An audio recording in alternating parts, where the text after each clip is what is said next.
Chit. Oh, chit. Oh, chit. What is going on, chat? Hello. Hello, chat. Let's turn the music down. Hello, chat. Welcome back to another episode of Therapy Thursday. Here on Thursday, we get together with my sister Asteria, who is a licensed therapist, and we basically talk about mental health stuff, what's going on in our lives, and basically anybody who wants to jump into chat and have us discuss a topic that maybe something they're dealing with, maybe some family stuff or relationship stuff or just how they're feeling. So we encourage people to come on in and drop questions in chat if they don't mind having it read out loud for the whole world to see. So if you're watching this on YouTube in the future, check the link in the description below the video. I'll take you over to my Twitch page, which is twitch.tv/kilted_pork, and tune in at 6:30 p.m. Pacific on Thursdays. And yeah, so that being said, let's get Asteria in here. She should be in the dick sword. Hello, Asteria. Hello.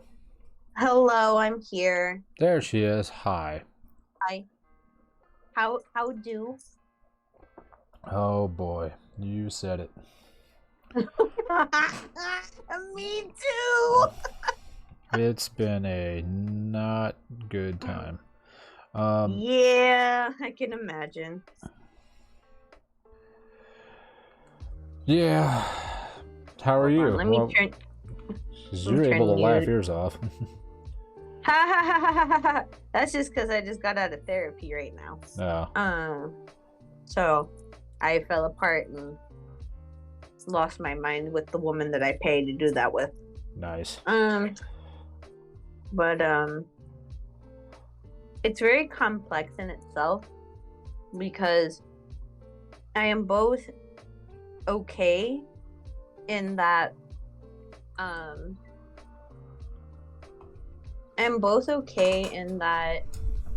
everything in my life present wise is good. Mm-hmm. But everything in my internal space is not good. This time of year is difficult for me. Is it because of tomorrow?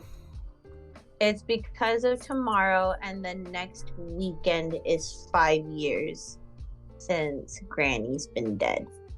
And wait, tomorrow's 5 years since she died? No, next Saturday, next week. Oh, like Labor Day weekend? 5 years. Yeah, she died on the 2nd of September.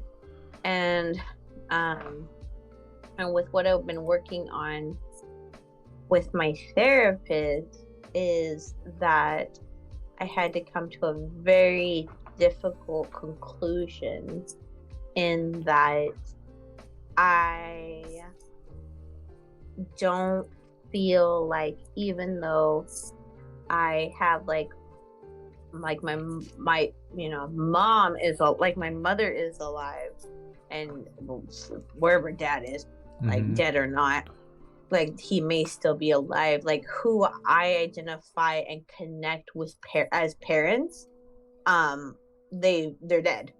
Like I had to like go to this really difficult journey, like of acceptance and grief, that I just don't connect with my mom in the way that I feel folks connect with a mother. It's like I call her mom, but like as a title, probably why I call her a different or a nickname that everybody addresses her by. But I kind of feel towards her like I would feel like an aunt more than I would a mom. And the people that I identified as like parents in my life were more so like Granny, and my grandma, my mom's mom. The only other role that may be also resemble that is also our uncle, in that male role. But when it comes to a nuclear family nuclear of like yeah, it's more nuclear explosive than nuclear in the stereotypical family theory kind of way. No, what I'm getting at, it's nuclear, not nuclear. No, I said what I said. Nuclear. That out of everything I said, that's where your attention goes to. Yes, Tell me because the rest of what you said makes perfect sense. Oh, well. But the word nuclear doesn't make sense because it's not real. So I was like, that makes sense. Then nuclear, I was like, no. Nonetheless, that's what it's like. So gotcha. This time of year is just difficult. I've been trying to figure it out. I feel horrible because like I've been seeing like friends and talking to folks lately, and I just haven't felt like myself. Like, and it just kind of sucks. And I have to like stop myself from apologizing for having a human moment. But in that, were you apologizing to people about it? I feel the urge to, but at the same time I shouldn't. I don't believe I should be sorry. Like, the way I always think about it is that if there is a time where I feel like I should apologize for my emotions, what I do is I check in and I'm like, well, if a friend was telling this to me, what I'm going through, would I advise them to apologize? And I just think to myself, no, like there's nothing to apologize for. Like, if I wanted all of the trauma that's still stored in my system, like, I would have caused it to myself, but I never asked for this, you know? But I also have to learn to accept that I have to live with it. And I'm gonna work on, and I'm always working on it all the time, so much that there's times I'm absolutely exhausted of working on it. But there's just a piece to recovery and taking care of yourself that is just limited to time, and that's just outside of my control, you know? So with that, I'm just having a human moment, and I'm just sitting with my feelings. And tomorrow feels a little heavier this year for some reason. I think it feels heavier this particular year because, well, just for clarifications, and I'll go into credentials in a second, is that tomorrow is my birthday, if you don't know. And I have so many years of awful birthdays. Like, not just like bad and like, oh, this was just like inconveniently bad, but like traumatic event birthdays. And I had that for 17 years. And then after that, I had this misconception in my naiveness that, oh, now that I'm away from home, my birthdays would be good, except that's not how trauma works. Then, because I was so familiar with the trauma, I would find ways to reenact trauma or cause issues around my birthday to not accept having good birthdays because it was too scary to celebrate myself. So I did that for many years, and then in the last like couple years I've had really good birthdays. However, there was still chaos happening because August, and this year there is no chaos. Everything's fine. So things you're uncomfortable. Good. So I'm uncomfortable. Yes, I'm uncomfortable, and there's nothing. I just have to go through the motions, and it is what it is. I feel guilt in that I know there's folks that want to celebrate me, and that's really kind of them. and I wish I could give back like the energy and excitement I would like to give them. Mm-hmm. And I'm just holding on to the energy just to get through the times. I think things will get better with time, but I'm just going to be kind to myself this year. So that's where I'm at right now. Gotcha. It sounds like you look at your birthday the way I look at Christmas. Very similarly. Like, was Yeah. there a lot of chaos around Christmas or Christmas time for you? Oh yeah, there's always yelling all the time, every year. Yeah. I mean, it still happens. I mean, except this last year, which was freaking weird. Right? Oh my god, I was there. Me too. Yeah, I know. And I was like, what is happening? Fine. It was absolutely fine. And I was like, I need to go somewhere to scream just to feel alive right now. Yeah, it's like, why did I put on all this freaking combat gear? And then the freaking enemy never showed up. Yes. And now you're exhausted from wearing all the gear. Yeah, you're like, for no reason. Just standing out here, we're not doing anything. Not getting the adrenaline boost to carry me through this. But now you're left over with all that energy that your system built up ready to do it with nowhere to go, except then it kind of just bogs you down. Yeah. Yeah. Exactly. And outside of that, how are you?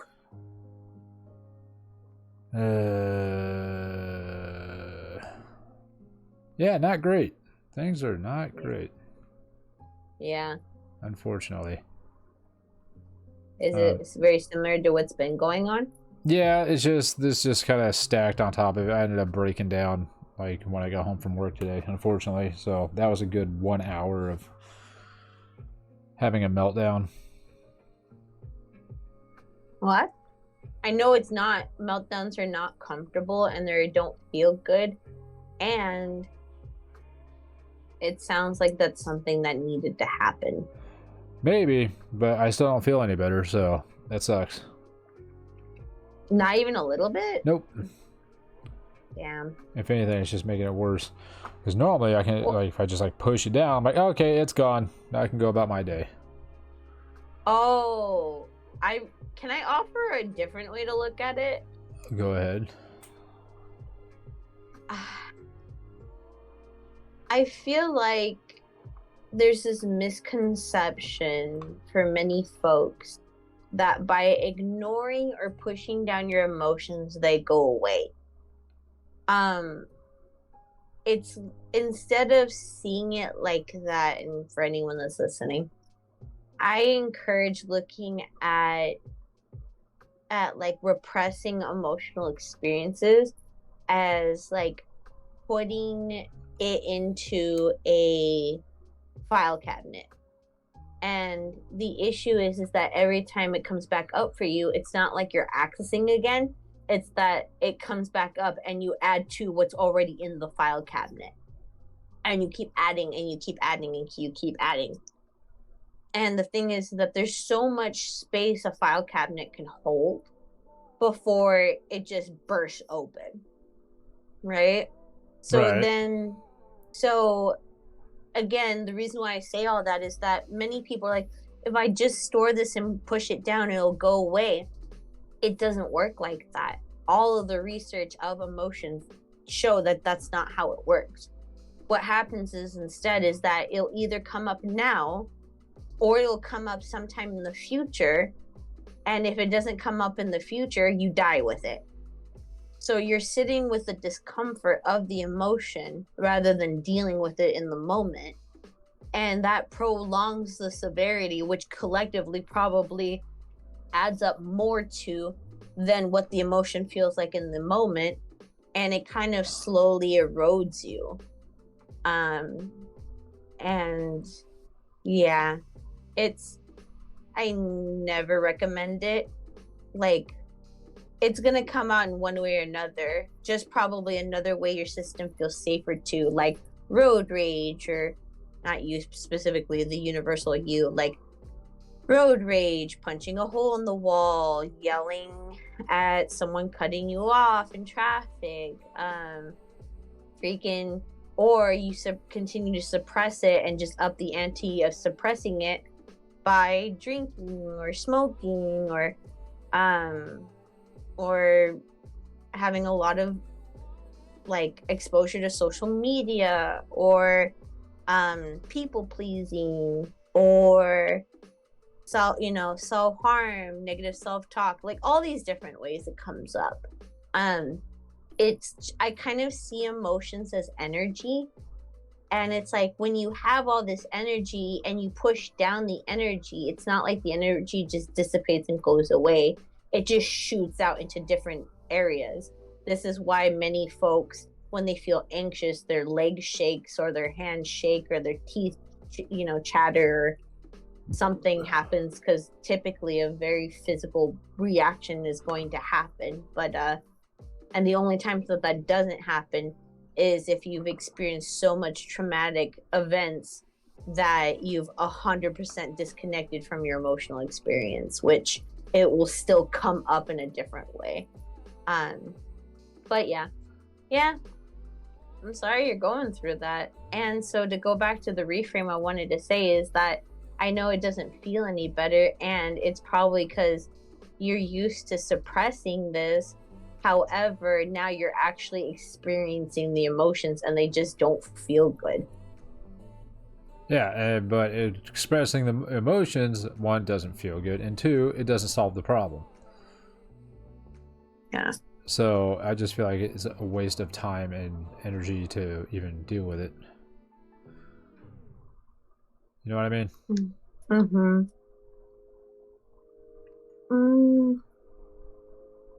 Give me a second. But I feel like even though when I say express emotions, it doesn't capture experiencing emotions.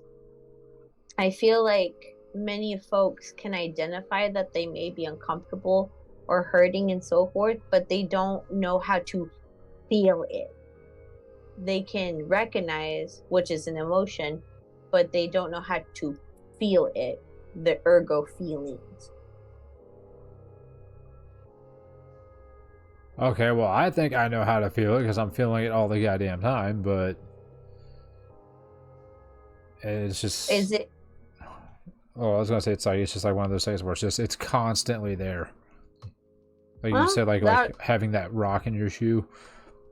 Oh yeah, the rock in the shoe analogy. Yeah, it's like I know it's there, and it's fucking always there, and I can't get rid of the fucking thing. Well, that's the problem, is that there's this desire to get rid of it as if it's like an unwanted child. But it's not. And with that perspective, it will keep hearing... I know this is going to sound pretty like abstract for some folks, but like there's different parts of you that see how you allow yourself to experience emotion.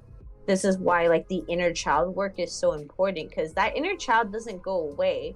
And if it sees you, the adult, saying emotions are bad, or it's saying like I'm feeling it but not in the way that it may need to be experienced, the child gets scared, and it feels scared to trust you to be the person to hold and experience those emotions.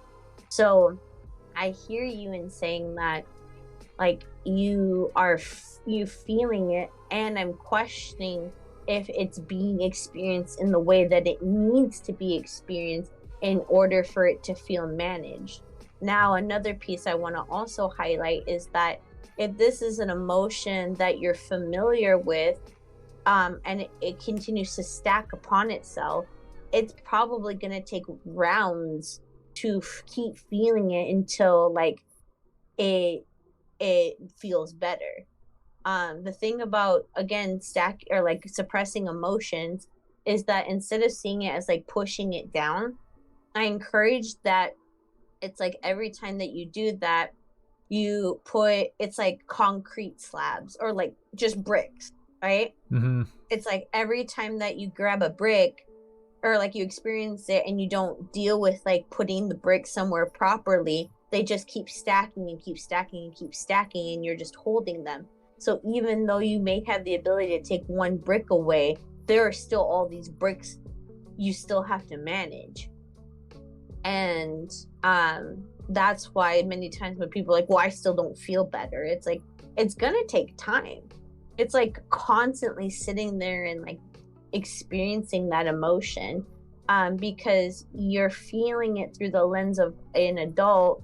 However, it probably needs to be experienced similar to the time it showed up for you or the age it showed up for you initially.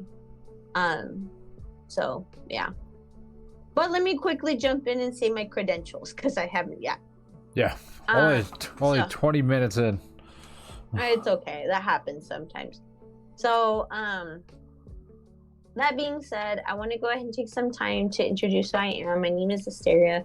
I'm an associate marriage and family therapist in the state of California because I have to specify which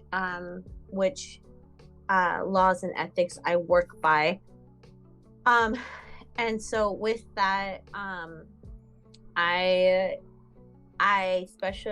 background is in trauma, substance addiction, and dissociative disorders. And with what this means is that I do a lot of my work where I believe that a lot of pressing barriers and pressing pain that we experience as adults is connected to core messages and trauma that is like lodged in our system, meaning like our nervous system, our mind, and our body, right? And so I believe that it's important for us to talk about mental health in a very deep way.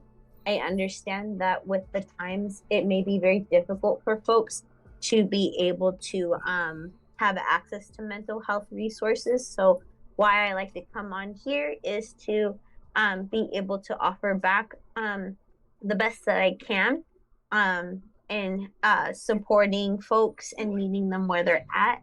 I think it's very important to me, as I truly believe that I believe that the opposite, or I believe that recovery is found in connection with one another.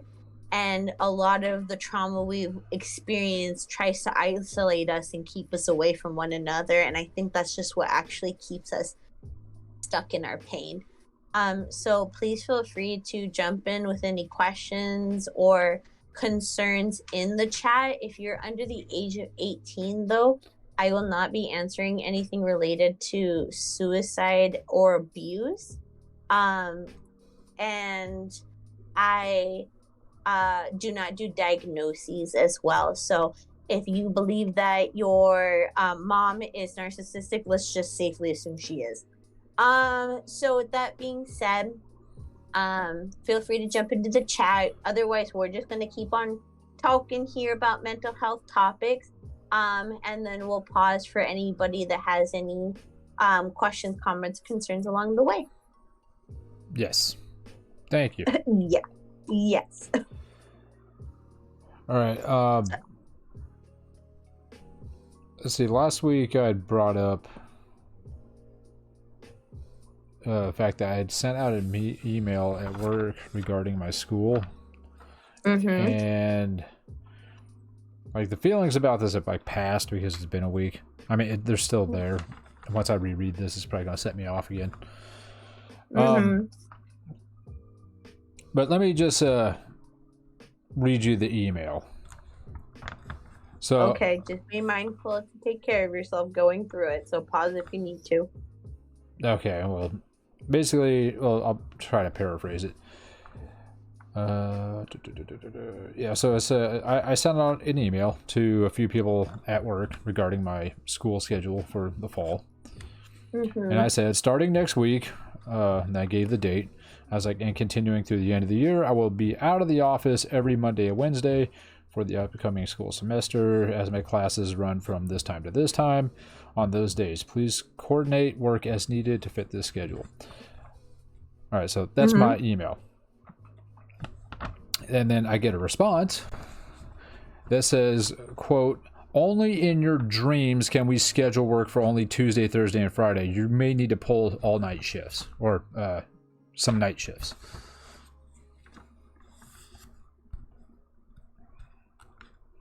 What came up for you hearing that? Who the fuck says only in your dreams can we schedule anything like that? It's like right there. I even wrote down what I was like feeling at the time, just so in case this happened. I looked at it, I was like, okay, that seems very toxic. The way they type that out, they're basically saying like, we're not going to try. At least that's what it seems to me. Because I was like, here's my schedule that said only in your dreams can we schedule work for only Tuesday, Thursday, and Friday. I was like, okay, well, you know, seems toxic. It seems like right there you're already saying no, we're not going to work with you. Initially I was angry and I lost. Yeah, this was like right when I got this, like that morning too. So this I don't know when the hell I printed this out. Initially I was angry and I had loss of motivation to even continue doing my job for the day. I saw that and I was like, I just want to put my freaking, you know, whatever, just like grab my backpack and walk right back out the door. You know, I was like, why the fuck do I want to sit in a building with these people? Right. And so I had a question of, or actually, let's go back to this. At the moment, I did not feel respected. Yeah. Yeah. I wanted to go home and cry right at that moment. I seriously, I felt like I wanted to fucking cry. So that makes a lot of sense. Yeah, and so in the moment, just with those feelings, feeling angry and disrespected and wanting to just leave and not work for the day. Now, since I don't trust my brain worth of shit, I have to ask the question, am I overreacting by feeling angry immediately and saying that this is toxic? Like, is this a reaction or a response to what happened? Like, am I overreacting? Oh, dang. You're listening to what I've said in the past couple of weeks. God damn it, I listen to everybody. Just nobody says anything, so they don't think I listen. More so, I understand when people hear me, if they say words that I've said back, that's the only way I'm like, oh, that was received. Like, that's just how my brain works. Not that I don't trust you, but yeah. That being said, is that question for me, or is that just a rhetorical, like what you asked yourself? No, well, I asked myself, but that's why I wrote it down so I could ask you. Okay, so first of all, I want to. Oh my god, dude! First of all, I'm really proud of you. I'm like immensely proud of you. Thank you. You recognize you were disrespected, because you totally were. That you identified that you wanted to cry. Like, that's really big of you to like recognize that you wanted to cry because of that, because that makes sense.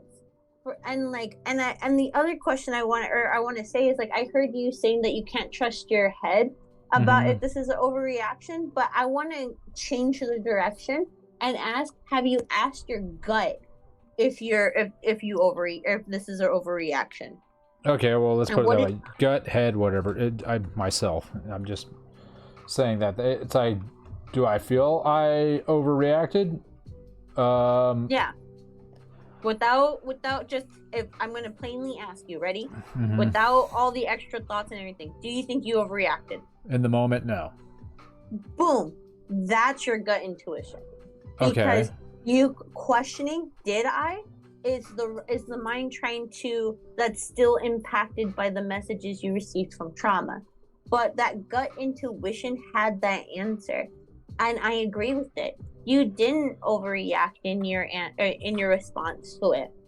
You are being disrespected by your job. And ultimately, I feel like from everything that we've talked about is that you're also being chronically and constantly gaslit by your job. Yes. Constantly. Because okay, let's truly talk about gaslighting for a second, because I think we say this first of all as a joke between you and I. Gaslighting doesn't exist. It's like it's all in your head. It's all in your head. But I think that they're like, people say gaslighting in an umbrella term, but they don't see the different ways that gaslighting shows up truly. So is it okay if I can talk to you about the different ways that gaslighting show up? Yeah, go for it. Okay. So gaslighting is a type of manipulation that causes a person to doubt their own feelings, their own sanity, and their memory, right? So like there's different, I think there's like 8 different ways that gaslighting can show up for folks, just to kind of thinking of a number off the top of my head. Okay. So like one of the different ways is like denial, right? So this is when somebody who is engaging in gaslighting towards someone tells the person receiving it that an event or a conversation didn't happen, or it didn't happen the way that they remembered it. That's what my ex did. Yeah, so that's the whole that never happened, you're just crazy kind of thing. Yeah, so that's why I started recording our conversations, and you'd be fast at how quick all of the freaking conversations lined up to the way I heard them as soon as that happened. Yeah, exactly. That's what I'm trying to say. Is that like, that's what I'm saying. That is the impact to your sanity, to your like the doubting of your own beliefs and your memory, right? So there's denial. Another one is distraction. This is when an individual who's engaging in gaslighting interrupts the person receiving it or tries to change the subject. So it's like all of a sudden they'll be talking about it, and then they'll just like, hey, like can we go get something to eat? So they will be gaslighting. So they're like, no, you didn't say that. Anyway, are we gonna go get food? Yeah. Okay. Yeah, like that. So it's like, or let's just change the subject, or like, did you hear this happen for blah blah blah? That is a form of gaslighting, because it's impacting the individual to be like, oh, can I talk about this? It's the indirect message rather than the direct message, right?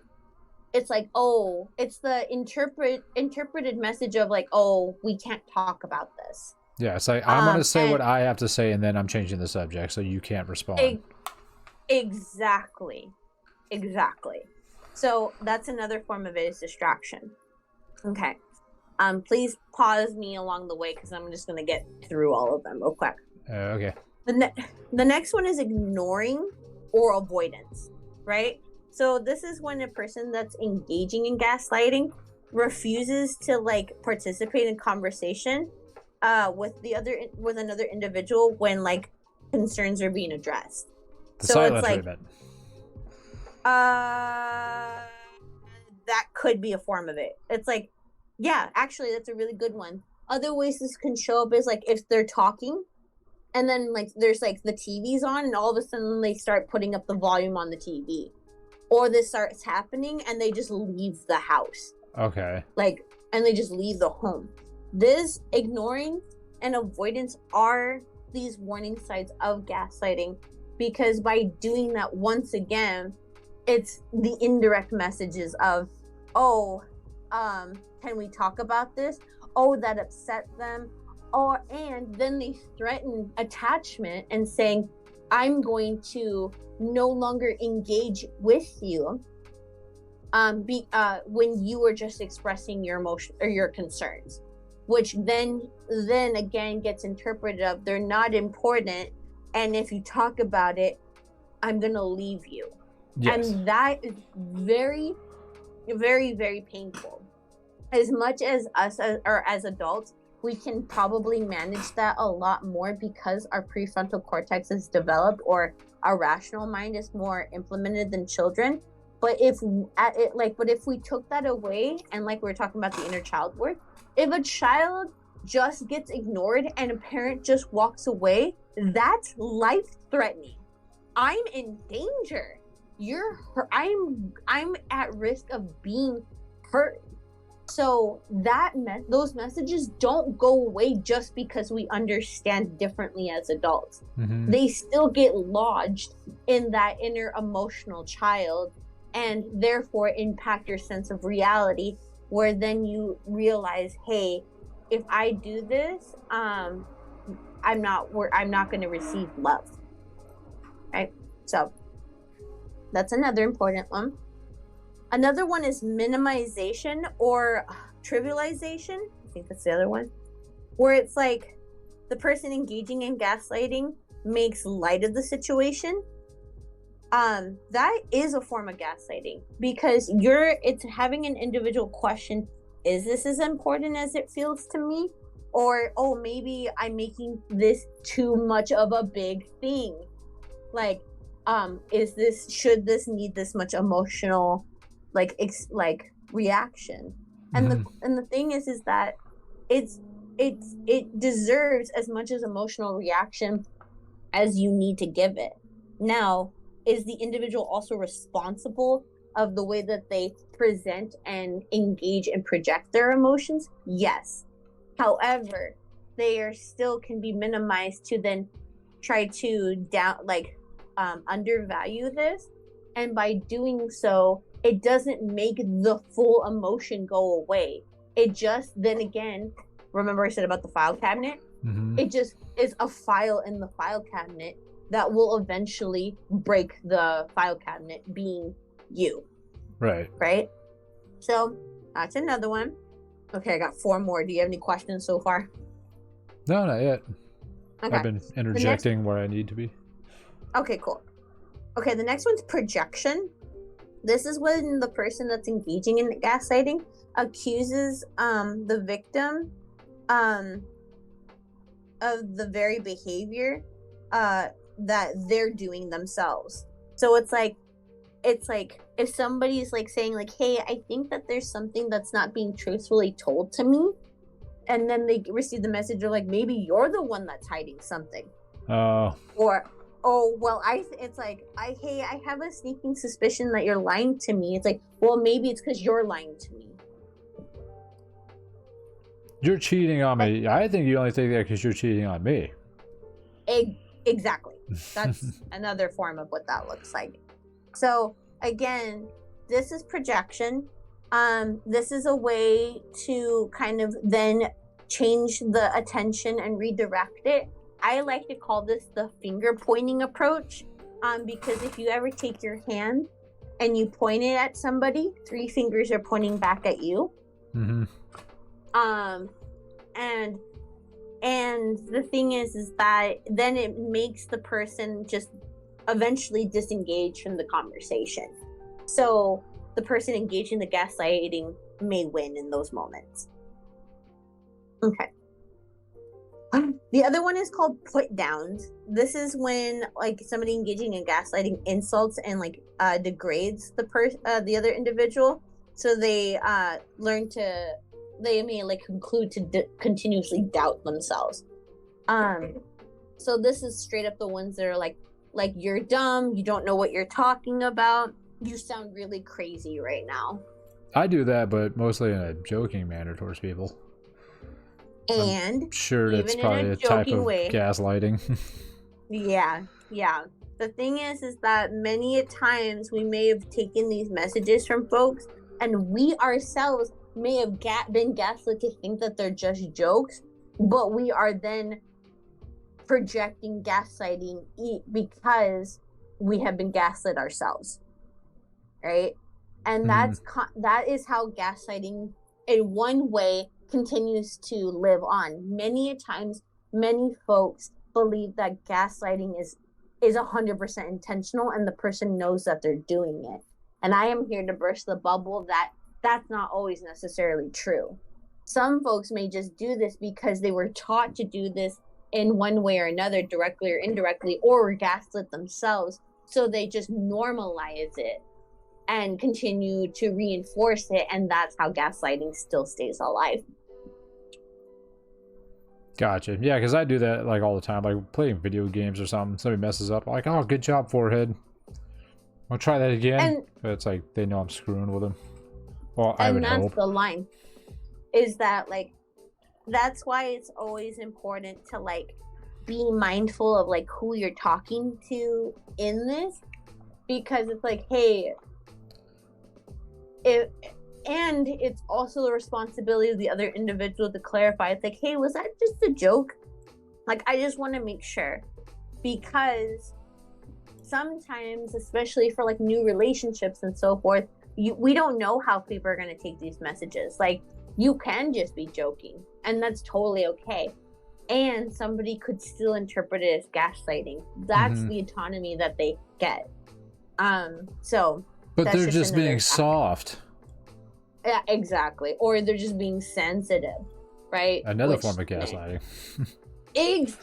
Oh, sorry, a lot of emotions came up for me when I heard that one, because I can't fucking stand the message of you're being too sensitive, and especially if you're a male person, of the message of man up. I hate that message for men, because I've had clients kill themselves because of that message, and yet people constantly still, they're like, oh, it's because what to be a man. It's like, no, not even respectfully, disrespectfully, shut the fuck up. Like, I hate the message like, oh, they're just words, and yet it's words can like crumble empires, you know what I'm saying? Yeah. So again, don't gaslight your words. Yeah, in the universal you. I use the man up thing, but only rarely.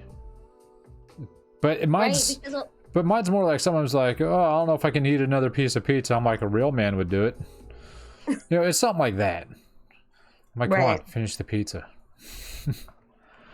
I get that. But I totally it's not like, you know, otherwise, like, fucking man up. Like, stop fucking whining or whatever. Right, because, well, that's a whole different topic. We'll go back to gaslighting for right now, but that's a whole different topic. So, I'm going to go on to the next one. Sabotage. This is when the person that's gaslighting undermines the other individual in order to make them feel like incompetent.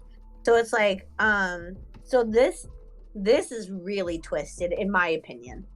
This is like the person that's like, it's like, oh, it's like an individual like pops someone's tire so that they can't like leave or like go to work, and they're like, hey, I don't remember running, like getting my tire popping, or it's like you needed to pay a bill and like you can't find it because the other individual, the person engaging in gaslighting, threw it away intentionally. So it's like, I thought I paid this bill, but I can't find it, and therefore it like makes them question, like, did I pay for it? Like, am I losing my mind? And this is extreme forms of gaslighting. I've seen it before. And me too. So, yeah, that is also a form of gaslighting. And then the last one that I'd like to mention is threats. So again, another extreme, severe form of gaslighting. Dad. So it's like, yeah, it is our dad. So it's like the person engaging in gaslighting threatens negative outcomes for not trusting them or their perspective. So it's like, if you can't see things my way, this relationship is over. It's like, if you keep saying that, I'll take the kids away. Something like that. Can that work in like a positive way also, if that makes sense? Like, hey, if you don't put oil back in your car, it's going to explode. Well, that's the thing, because the line between, like, there's a distinct line, right? There's a distinct line between gaslighting and negative reinforcement. Which, again, negative in this case, it's not negative as in bad, it's like negative as in taking away, right? And subtracting from. Gotcha. To increase the likelihood of a behavior happening. It comes down to the intention. So, right. If this is so you can continue to maintain control and to have somebody not leave you, or the very famous one in gaslighting world of if you leave, I'll kill myself. That's exactly what I was about to say. Yeah, which is, first of all, if you're hearing this, I'm on a good one tonight. If you fucking do that, go to fucking therapy. You definitely have borderline. Work on those attachment issues.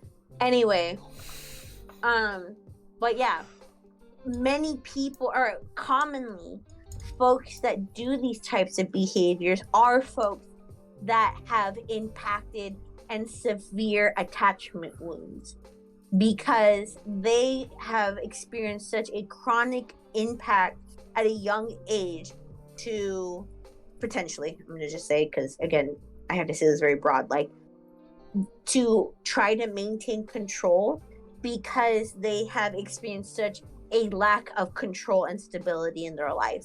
So they've had to learn maladaptive ways to gaining it, when the underlying desire and need is just safety. It's just maladaptive in the way that they're getting it. So those are different types of gaslighting. So what are your thoughts? Well, definitely sounds like that's what's happening at work. Yeah. So that being said, I'm going to speak on this very briefly, in that, not to take away from yours, I'm saying this to relate a bit. So if it sounds like I'm taking away too much from your situation, just let me know, okay? Is that at my job, my old job that I used to be at, now that I'm no longer there, now I get to be on the outside looking in, I realize that I experienced a lot of gaslighting at my job, like a chronic level amount of gaslighting. Talking about like the most current, like just the switch like from 2 weeks ago, or like the last company? The last company. So like the one that was on the other side of town. Yes. Okay. Oh, that one. No. That one, and like up until that I recently left. Okay. But especially in the last couple months. Okay. Because there is so much that was happening that I didn't know who was wrong, who was right. And I used so much of my energy to engage in fawning, and which is people pleasing. And I would engage in like my sense of reality was definitely questioned. And yeah, it I didn't realize how bad it was and how much it was impacting me until I've moved to this new position. How do I know? I have so much more energy now. So much more energy, right? And it's because I used so much of my energy, not just to help my clients, because the clients haven't changed. That's not the denominator that was impacting this. It was that it's because of the work setting, and I'm still like I'm still feeling stuff from that, really. And it's just like, as much as people are like, oh, it's just a job, it's never just a job. Research shows that the place or the folks that you're going to spend the most time with, more than anyone in your whole life, is coworkers. And being in that work setting. So as much as people are like, oh, it is just a job, it is literally a part of self. So again, we constantly get these messages from our society, our systemic problem, that make us question our emotional experiences. So in summary of everything, because I know I say a lot of things, but that's never going to stop me, is you, in my belief, are getting gaslit from your job. Yes. And the thing I have to advise is, instead of using your energy to make sense of the situation, because you can't make sense in a situation that there's no sense to begin with, I encourage you to continue to prioritize yourself, even though they said that very unprofessional statement to you, in my opinion, that doesn't mean, like, I've seen you. You will still get the work done. Mm-hmm. And I know, I think enough of you, please correct me if I'm wrong, that you're just, a part of you heard that message that said, fuck you, I'm going to go to classes and get the work done. Yes. So. Because that's what I've been doing. Exactly. You've been already doing this. That's why I'm like, y'all, like, in all that time you worked there, you really don't know him. He will definitely get the job done. Like, and he doesn't have to stay into these crazy overnight situations for it. Now, going back to your emotional experience, though, because that's, and your sanity, is I do hope that you cried. And I do hope you blatantly just say, I was disrespected, because you were. In my truest belief, I believe that you were. And I'm sorry. I'm sorry that you feel like you're trapped in that place. I feel that with you. I felt very trapped in my old job. I thought I had no other options, even though rationally and logically, if I really wanted to, I could have left. And it still doesn't undermine what you feel of feeling like you have to stay there, especially until you're done with people. Mm-hmm. So, and I'm sorry. I'm sorry you had to go through all that. Yeah. Let's see, I wrote something else down there. It was like, what did I put? I said, how far should I let this go before I fire back and tell them that they're being rude, unsupportive, and disrespectful? Because I read the email, I got pissed, and then I was like, I'm not even going to respond to this. I'm just going to fucking pretend like I never saw it, because I don't want to fucking, fan a fire when I can just ignore it. But it's going to have to get to a point where I'm just like, this is bullshit. You guys fucking got to start respecting me. I've been here for 11 years and you guys still treat me like it's fucking day one. And, it's like, I don't know. But you do know. You don't have to say I don't know, because you do know, and you're right.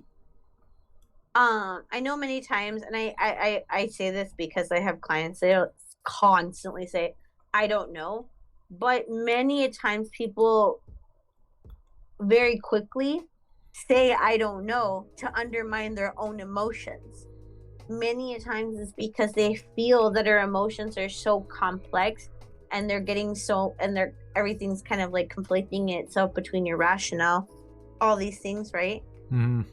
That you just think it's easier just to say I don't know. And I think you do know. I think that you do know that you're getting, you're getting, mentally messed up about this. Oh, I know that. And here's another thing. You could do that. I'm not here to tell you don't or do, because that's not who I am. Because human autonomy is one of my values. It's that you have so much evidence that by doing that, you're not going to get received, and that's just going to hurt you more. So, yes, I really think you should see that, and I'd encourage you to look at that prior to making your next move or lack of move. It's not that somebody said you don't get to go, like, oh, we're going to fire you. It doesn't say anything. It's saying that, hey, at least what I'm hearing is they're undermining you, mm-hmm. and they think that you can't do it. You don't have to prove to them, but with your words. They're doing this because they feel out of control. And that's what people who gaslight, why they do that. They do this because they feel a lack of control. So I encourage you to just be mindful of that before making your next move. Well, as of right now, I'm going to ignore it, because bringing this up to them, it's not going to solve any problems. They're just going to double down and get more pissed because you know they don't respect me, so they And don't then give a you're shit what gonna I'm about to be say. fighting, and then Yeah. you're gonna be fighting a Two piles of battle shit. with like, yeah, exactly. And then you're just gonna be left to feeling that, and shit. Sorry, it sounds like you already have so much that you're needing to manage. Mm-hmm. So, yeah. All right. Well, there's that, and let's see. It's a pretty slow day in chat. No one's saying anything this week. That's fine. Kind of branching over. This can kind of like go into like the other problem I've been dealing with. Right, because well, you know the problem I've basically been dealing with for the last fucking however many years. But you did mention something about freaking. Oh, it's just a job. No, it's like you're spending X amount of time with these people. You know, a lot like most people. Most of your life is spent around your coworkers, right? Is what you said. Mm-hmm. So it's like yes, I'm around toxic assholes, but it's not that I'm around them. I just have to deal with them, if that makes sense. Mm-hmm. Like either via email or phone call or whatever. Sometimes they walk into my office, but for the majority of my time at work, and this is going to, you'll see how this like loads back into my shit. It's like I'm in that office by myself all day, like all by myself all day, most days, where it's like I get, you know, like I said, what, maybe 5 minutes of interaction with people face to face, and I have to leave my office to go find that interaction with people. So that's kind of been one thing that's been bugging me, and the thing that really, like, I mean, this can probably pile on with the email itself. It's like it's leading.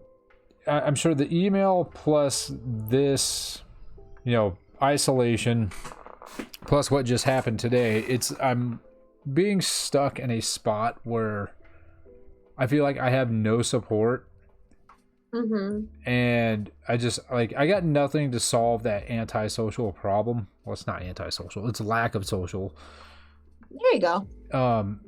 Because so like I said, I spend all day by myself, and then the one thing, you know, and then when I freaking finally reach out to be like, hey, I need you guys' help with something, it's shot down, so there's no support there.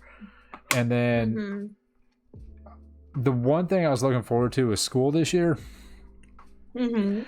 was the fact that I was like, okay, you know, I have to take these 2 classes which are really hard, but I was like, one thing I was really excited about was because I'm taking a physics class. I was like, Eggy is going to be in my class. Oh, nice. Super excited, right? So Yeah. now there's been a whole fiasco with the school. I'll get into that in a moment. But long story short, yesterday was our first day of class, and so we were in physics together. She ended up like not having a meltdown, but just getting really frustrated because one, our professor sucked. I'll get into that shit later. And so, but after class, her and I went into the library, or into like the math center. And so we're up there for I don't know, like 4-5 hours, just like working on the homework. And she was getting really frustrated. I was like, oh, well, I'm trying to explain it to her because like I don't understand the material, but I understand what's happening kind of deal because it's physics. Because so like they would give us word problems. I was like, this is what's happening. We just have to solve like the equation to it. Like she's like, I don't understand what the fuck like the equation is or like what they're asking. I was like, okay, well this is traveling like this, you know, just like breaking down the physical aspects of it. I was like, now which like equation do we use or formula do we use to solve it? That's the thing that the teacher was supposed to teach us but didn't. So it took us a while to get through it. But at least like the whole time, you know, even if we're like complaining about it, I was sitting there, I was like, I'm hanging out with someone I see as a friend, and it's just better doing with this shit as a friend. And so the thing that kind of set me off today was I get a text from Aggie saying because she was going to go see the school counselor or whatever, because you know, just like seeing what classes she's got to do in what order, yada yada, to get her degree. turns out she doesn't need to be in this physics class. She needs to be in a different one. They give her the wrong information. So guess who dropped the class and is no longer in my class? Oh, dang, I'm sorry. Yeah, so the one and only thing that I was looking forward to this school semester is now gone. So now I'm back to doing an entire semester by myself, not seeing anybody that I know. It just goes back to the isolation point, and I fucking lost it. And it's like, great, get to go to work again, nobody's there, and then on the school days, I have to do everything by my fucking self, study by myself, do my homework by myself. There's just no fucking support, and it's like, and it pissed me off, or hurt my feelings, I guess. There you go. It's just because it's no one's fault, because it's not her fault that the school fucking gave her the wrong class, and I got my hopes up about it. It's, I just, like, I see this shit, so I see this email, I see, like, I'm losing somebody I wanted to hang out with, and, you know, just with all the other crap that's been going on with, like, other quote-unquote friends and people not showing up, it's like, I sit back and just looking over the last, like, couple years, I was like, is the universe just trying to fucking throw rocks at me? What is happening? Whether any of it's intentional or, you know, because some of it is, people are just suck, and other things are not intentional, they just happen. But I just look at it going, how can all this shit just keep happening? It's like there's nothing I can do to change any of this stuff, but it's fucking frustrating and it's ruining me. And that's, first of all, I'm really still happy that you're fucking talking about this. I definitely, I'd say that it's gonna be honestly really important, and I really encourage now more than ever to like I know it's been difficult, and we can talk about this offline about like finding new resources, and I'm also, again, for anyone in the chat, if you ever need any help, where I can try to find you someone where it wouldn't be so expensive to see them. But I really think you gotta see a therapist, dude. Like, I know, but I went to my doctor and he said they were going to refer me, and so now I'm just playing the waiting game. So okay. I have to wait until it gets approved. But they're referring you to a psychiatrist, right? I think so. And a psychiatrist doesn't necessarily do what I do. Psychiatrists sometimes just give you meds, check to see if the meds work, and that's it. Well, I was hoping to get the ADHD med. Well, that's he's throwing on that one. I feel better on that stuff, and I get stuff done.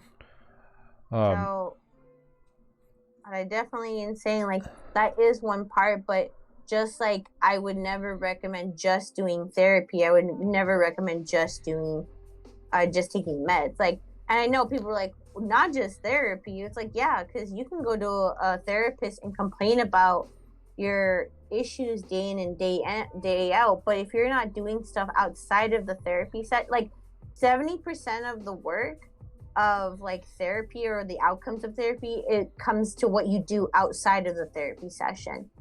And it also comes down to having a safe place where you feel like you can ask questions and kind of just authentically fall apart. Many times when people are like, what is the root of trauma, is literally the impact to authenticity. Like, and many of the messages that we receive in the world are saying like we received of like your authenticity doesn't matter. So how we recover is trying to prioritize and saying our authenticity does matter. So it's like, hey, if you really feel like this, that's fantastic. And what are you doing outside of the therapy room to actually reinforce that? So the meds, yes, will probably help a lot. And I'm also fearful that you'll get to this threshold that they won't work as much as they do just on their own. And I would hate to hear you get like disappointed and hurt again like that. Yeah. That's pretty much with anything. Alcohol, whatever, same shit. That's why I want to take it. It's not hitting like it used to, right? Well, I don't know. I haven't reached that point yet. Yeah.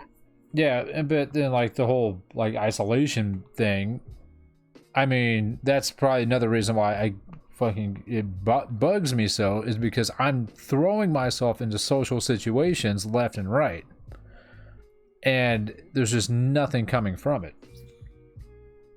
You know what I mean? Mm-hmm. Like you know all the athletic groups I'm in, and then I'm going to school trying to talk to other classmates and stuff, but it's like, you know, I don't get along with people very much, or I wouldn't say I don't get along with them. It's just I don't connect with them. It's like I can sit there and Yeah. have a like side chat, but I'm like they do, like we're not on the same page. It's like talking to your Yeah. barista. How's it going? Your day's good? Cool. How are the kids? All right, thanks. That's my coffee. See you later. Like, you're not gonna bring that up to like somebody when you get home. Like, oh man, I had a conversation with the barista today. They said they had kids and they were doing good. People are like, that's fucking great. Who cares? I care. No, you don't. Yeah, honey, I literally just said so. Don't gaslamp me. Oh, I'll talk. Well, what I'm saying, or what the barista says. What you're saying. Oh, I think about the barista situation. I was like, bullshit. You don't care about them. They're like, okay, just get my fucking coffee. Small talk. Leave me alone. The problem, well, I can't really say it to my end. My issue is I carried a lot, and it fucking probably will kill me one day. Respectfully. But anyway. So that means I hear you, and that's what I'm saying is that this is what I mean of how the trauma comes up. It's not and the thing is that many folks are like, oh, it's other people's fault. I'm not saying you that I can't connect with people. It's like, but if the common denominator is you, then there may be a chance that there's something underlining that you can't see right now. That's what I've been saying. Yeah. I've said that for a long time. And that's what I say that instead of adopting, hold on. Let me slow down for a second, because Stop trying to fit a square peg into a round hole. It goes in the square hole. Unless you had that one toy that they had on the internet, which didn't matter which fucking shape it was, it went in that hole. It goes in the square hole. Yeah, the round one, it goes in the square hole too. The triangle, it goes in the square hole. They all fit. I was like, that's amazing. No, I was saying I'm trying to slow down because one of the things with this diagnosis I have, or one of the diagnoses I have, is I talk really fast and I react before I respond sometimes. So I have to use response skills. So that's why I tell people, like, hold on, let me get back to myself. Okay. I hear you. And I know that you've talked about this. And I want to say, if I never directly say it, I want to say it explicitly and saying, I know you have. And I hear you in that. And I think, and I want to say that it's easier said than done to say to not like adopt it and connect with it. And I also want to say that there's things you can do in every day that'll help you kind of separate from like taking something and fusing yourself to it. So it's like many times where people say like, I'm broken, I'm unlovable, I'm not a safe person, I'm untrustworthy, is like, oh, even that, those are all probably a little bit too deep, but let me go to a very easy one. Ish. When people say I'm a good person or I'm a bad person, the problem is with statements like that is you're fusing yourself, like welding yourself to this belief that you are good, when in reality no one is good. Everyone is a human, right? But to say that you are good means that you can't be anything less than good. Right. Or if you say I'm bad, it's saying that you can't be anything more than bad, right? Mm-hmm. But the thing is that no human is good or bad. All humans are people that do socially or like identified good things, and all folks also do what are identifiable like unaccepted or quote bad things, right? Or quote good things. Mm-hmm. But at the root of it, we're all just fucking humans, right? Right. Like humans do good, humans do bad, but humans are not the embodiment of good or the embodiment of bad. This is setting yourself up for failure to keep chasing the idea that you are one of these or the other, right? Because when you do, if you say that you're good, anytime you make a mistake, your whole sense of self feels tarnished in those moments. Or if you're bad and you do something good, your system is not willing to accept it, right? Right. So the reason why I mention all of this is that I want to like, you are somebody that has things that are deeper that you just don't have the awareness of. You are just someone experiencing ignorance of self, rather than you are insert some negative core belief that's impacting your ability to connect with folks. The thing is, a lot of our trauma for many people, like especially I don't know, I'm gonna step away from like therapeutic words and just say, like, a lot of the world is just raw dogging their mental like health issues all the time. A lot of them seem to be doing pretty good at it too. No, they're not. I said seem. Seem, sure. But again, that's just an interpretation. Many folks are like, they're engaging in people pleasing, but or they're fighting, or they're running, or dissociating, or sleeping, or like all of these different types of maladaptive behaviors are ways to manage and underneath or are trying to manage the trauma to which they still live with. The thing is that people keep thinking, this one I'm really passionate about. So if I'm talking too fast, just tell me, like, hey, just remind me to slow down, please. Like, I need that support sometime. Gotcha. Will do. Okay. There is a difference between trauma and traumatic events. Okay?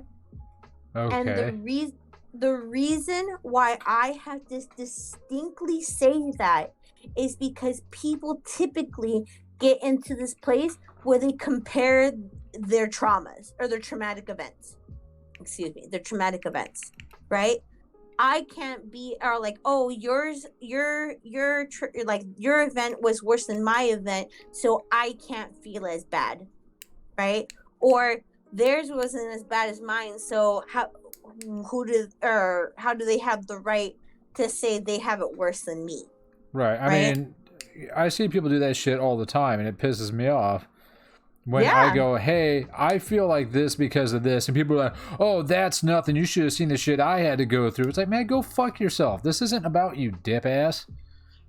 Mm-hmm. Like, I've said that, like, I got, hold on, I'm just going to sidetrack. Like, one of the guys at my work when I was going to school, I was like, I'm having a hard time. I'm trying to do all this work and do school at the same time. And the other guy's like, well, my son did this and that and this and that. And he also went to this school and was on the swim team and he did it all with no problems. I'm like, well, good for fucking him. Apparently he's goddamn Jesus. I don't know what to tell you. I was like, I don't fucking care. But he's not Jesus. Yeah, but exactly. It's like he acted like, it's like, well, my son can do it. That means you should, like, stop complaining. It's like, man, go fuck yourself. No. That right there is gaslighting. That is gaslighting. Yes, exactly. Oh man, this is such a productive conversation today.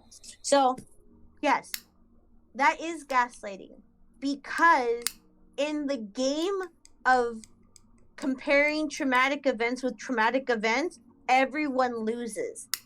So fucking stop. Yeah, it's like when people say be grateful about stuff, and How about eat ass? yeah, because I actually said this to somebody once. They're like, because something bad had happened. Like, I think like the fucking wheel on my truck fell off or some shit. It was one of those things.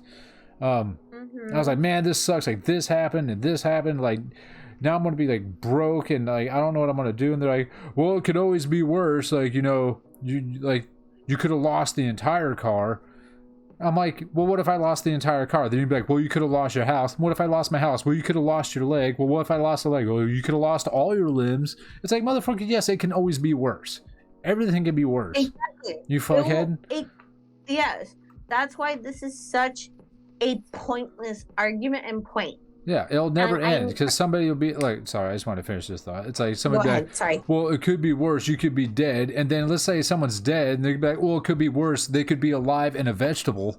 It's like, there's no fucking end to it. That is a continuous circle. And that's also to say that thinking being dead is worse. That's subjective. Some people want to be dead, right? Yes, and you say, oh, you could be a vegetable. It's like, oh, that's kind of ableist of you to think that not being able to like move or anything like that is like the worst thing. It's like, anyway, it's like the whole concept people say of like, oh, about, sorry, I'm gonna also derail this for just a quick second, and saying like about like pro-life, pro-choice is like, oh, if like, what if your mom never had you? It's like, well, then I wouldn't be fucking depressed and hating existence every 2 seconds. Like, yeah, it like there's nothing productive in that angle. All it does is reinforce a emotional invalidation and chronic invalidation, which can cause mental diagnoses such as delusional disorder, personality disorders. It can impact anxiety disorders, OCD. This is also in a very chronic element, can be contributing factors to sociopathic tendencies. This is how real that invalidation can destroy people and kill people. So if you're listening and you know someone doing this, fucking tell them to stop. Like, all it is slowly killing people. Truly. Okay, off my soapbox. So what was I initially talking about? I was talking about trauma versus traumatic events. So traumatic events are the events to which can be identified as or that could cause trauma. So these events are not limited to car accidents, different forms of abuse, fucking like I'm trying to think of other things. Event like that, exposure to war zones, transportation accidents, all these things, right? Starvation, something like that. Starvation, homelessness, gang mentality, yeah, like all these things, right? Yeah. These are not just what are traumatic events. Traumatic events also include like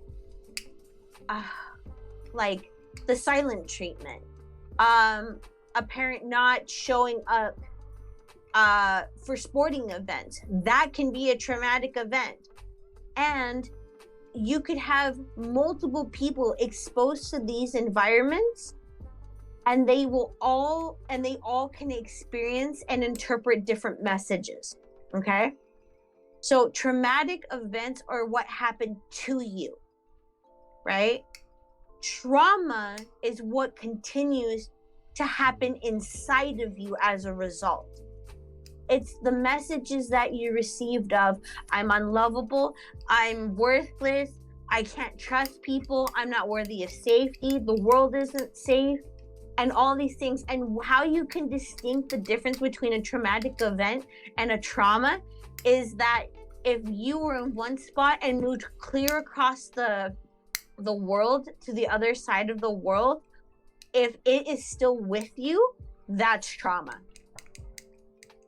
The thing is that many people try to run away from these environments and things are going to get better. But the trauma is those messages that continue to lodge themselves inside of you. There's this type of encoding in our nervous system from messages that we received as young as being in utero. That is called pre-verbal encoding. And it's these messages that get lodged into our nervous system, so they're not even in our rational mind. Mm-hmm. That impact how we view the world and view ourselves, right?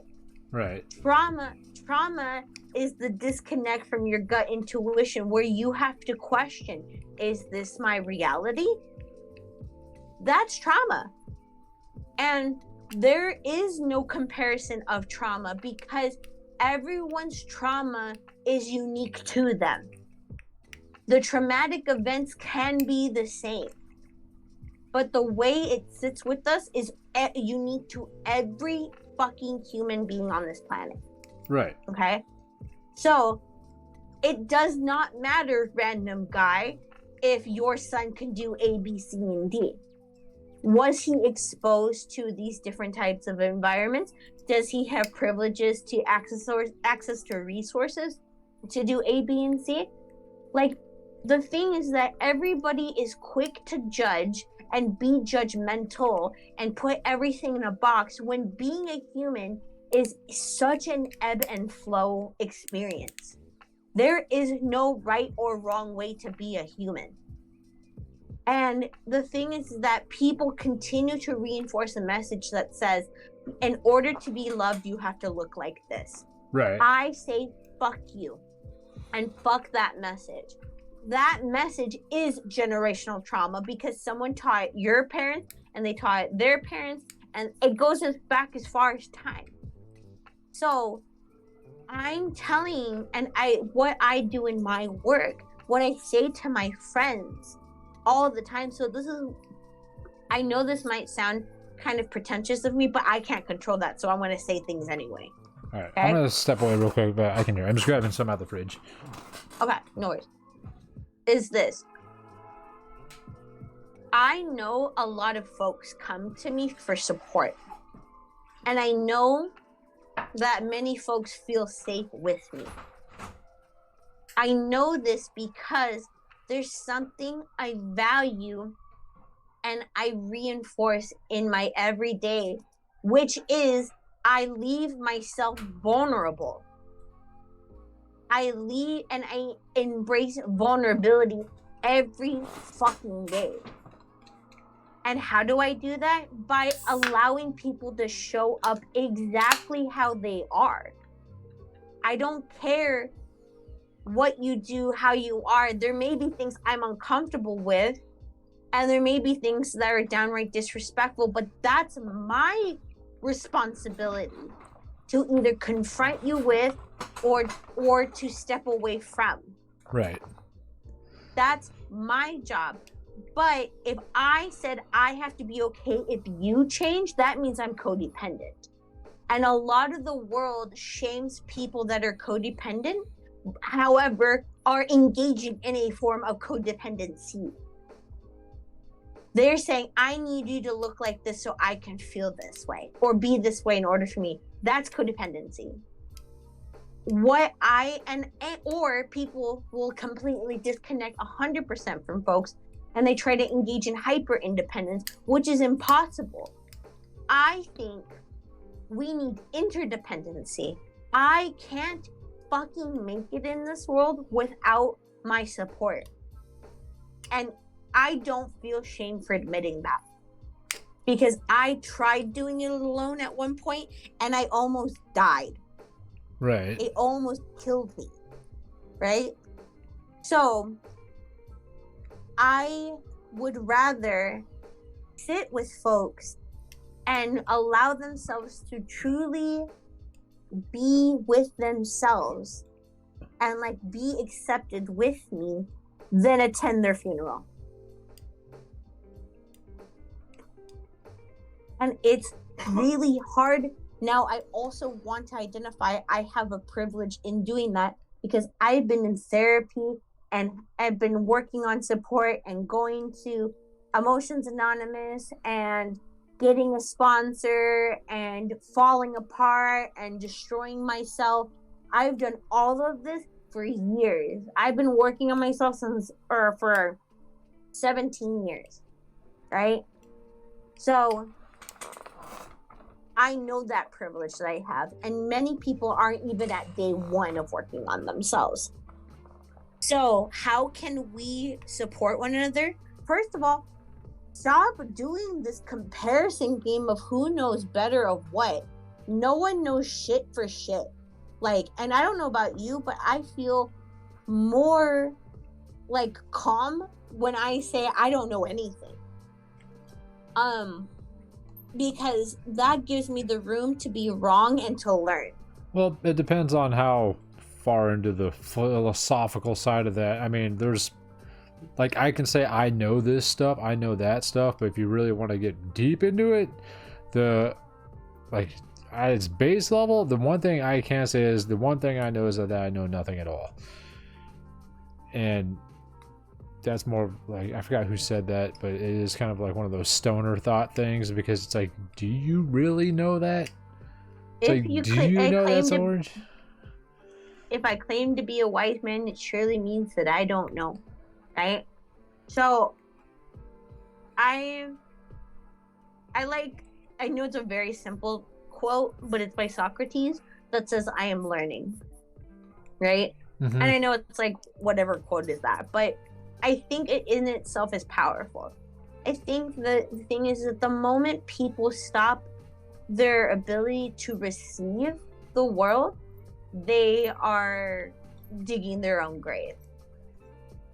I think that learning is such a powerful tool.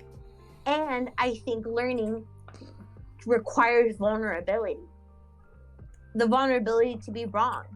The vulnerability to sit with folks and have things be taught to them.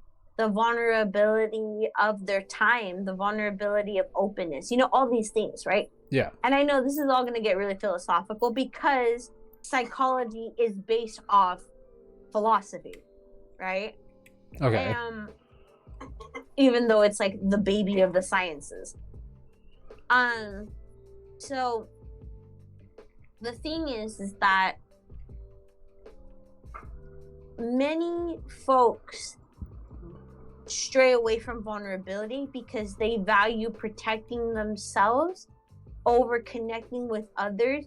Yet I believe the moment that you value protecting yourself far more, in an extreme way, more than anything, than connecting with others, that you're setting yourself up for isolation. And I think that's what that's what kills people. Like, what is the research is like chronic isolation has the same impact to a human body, similar to smoking, like, it's some crazy number, like 9 packets of cigarettes a day. But this is for the folks that are constantly doing that, because humans are hardwired for connection. Mm-hmm.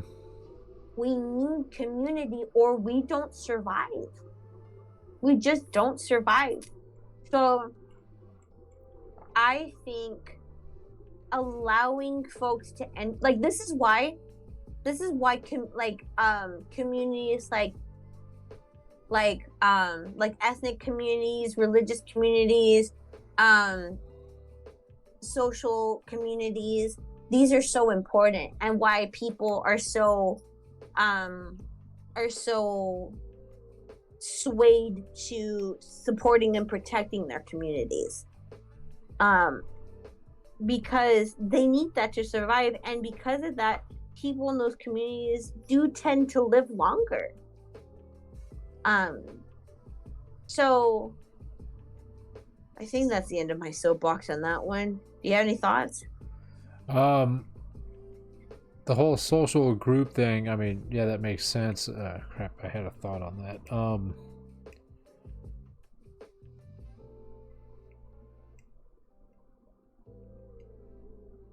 I mean, the only thing I can say about with like the social groups and how like, you know, when people are in social groups they feel better or whatever because it's hardwired. I mean, one thing that my brain went to is Burning Man, Mm-hmm. which just started, by the way. So happy Burn Week, burners who aren't watching this because they're at Burning Man right now. But I mean, that is a social experiment. Yeah. And people are very social there. You can go up and talk to anybody because everyone's there for the same shit. And that's why that's probably one reason why I liked it so much. And got along with people out there so well. And then also, I think it's it pretty much is. I even said this morning when I was talking to the guy at the gym. That's probably like the main reason I want to go work for SpaceX. Is because I probably showed you that video where when SpaceX launched like one of their ships. I don't think they even did it with that most recent one when they launched the fucking goddamn tower. So, but you saw even when it failed, all the engineers that were there were just high-fiving each other, like they like built this together as a team, and like it completed what they originally wanted it to do. And like even though it exploded, they were so damn excited, and like just the teamwork, and like I looked at that and I was like, I want to work for them because look at that social atmosphere. It's like, yes, I heard they're hard on their employees and they want them to work stupid hours, but when you're working around those kind of people, is that really a problem? When you get along with all the people around you all the time because you're all solving the same fucking problem together as a team and you all enjoy what you do, it doesn't sound like, working 12-hour shifts is a bad idea if you're hanging out with your buddies all fucking day. Yeah. And you're getting paid to do it. That's just icing on the cake, right? Yeah. So it's like, yeah, I could see that for folks to see that point in. If it comes down to where they value the connection that they have with folks out, and it outweighs like the amount of time that they're working, that's up to them. And kudos to them. Like honestly, many environments, like working environments, is not, and the healthiness of it is not based 100% on the financial element of it, and more so of like how connective and open is the social element of it, right? People can be so swayed by social support, right? This is what keeps people in environments longer, people questioning leaving jobs. Oh, it's like, oh, I love my coworkers so much, I wouldn't want to go to another job, even if another job paid more, right? Right. Because it comes down to like the experience of connection. It's something that it's what's that word? It's priceless. It's honestly priceless.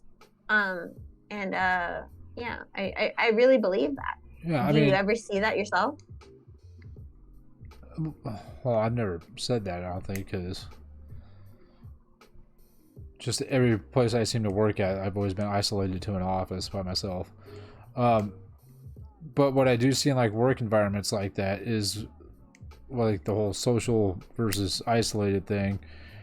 That's why you keep seeing guys that work on like on Deadliest Catch, like the crab boat fishermen, or like guys that are in the military and go to war together. It's like there are these dangerous fucking situations that's physically difficult. It can be just mentally exhausting, but they're like, this is what I do, and like I want to keep doing this. Yet you have a guy that's like making good money, you can pay all of his bills, but he sits in a fucking cubicle all day, doesn't talk to anybody, and he wants to fucking blow his brains out. Yeah. Because he's safe, like all of his needs are met, but there's no social aspect, there's no teamwork there.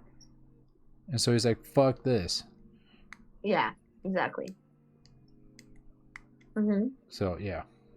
Yeah, exactly. Oh, sorry. I'm hurting because right now I'm laid down. I got a big stretch in my body. It's just heartbreaking, in my opinion. Like, if I took all of the commonalities of all of my clients,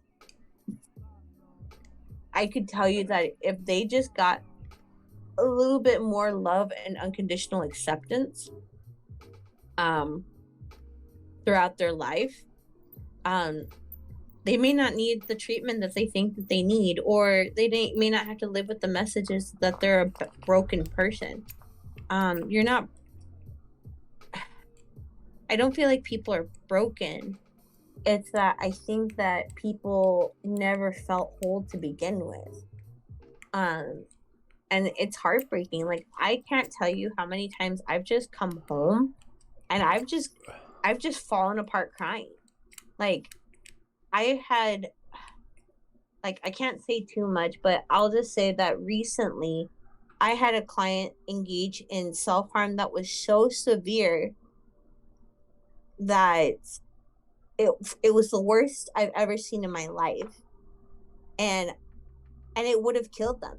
If they didn't talk to us and so forth, this would have killed them. Okay. And when we sat there and doing the trauma work, because that's what I do, and figuring out not what is currently happening, but the reinforced messages of what's happening now and where it originally came from. It's because they got the messages growing up that said, like, they're unlovable. So many people in the concept of suicide, many people are like, oh my God, suicide is such a taboo conversation, or it's a taboo topic in our society. I'm like, and it's so much more common than we think, to which I would like to offer a different way to look at it. What does suicide accomplish? It accomplishes yes, it may be a maladaptive, yet a form of security and safety. You're done feeling pain forever, right? And it was your choice. Yes, and you're in control about it. Yes. Right? Oh, good call out. We're there too. Exactly. So one of the things I do when I start working with a new client, like right when I meet them, I have to go over what is called informed consent, right? And it's saying like who I am, what my credentials are, my limits to confidentiality, and my barriers to confidentiality, right?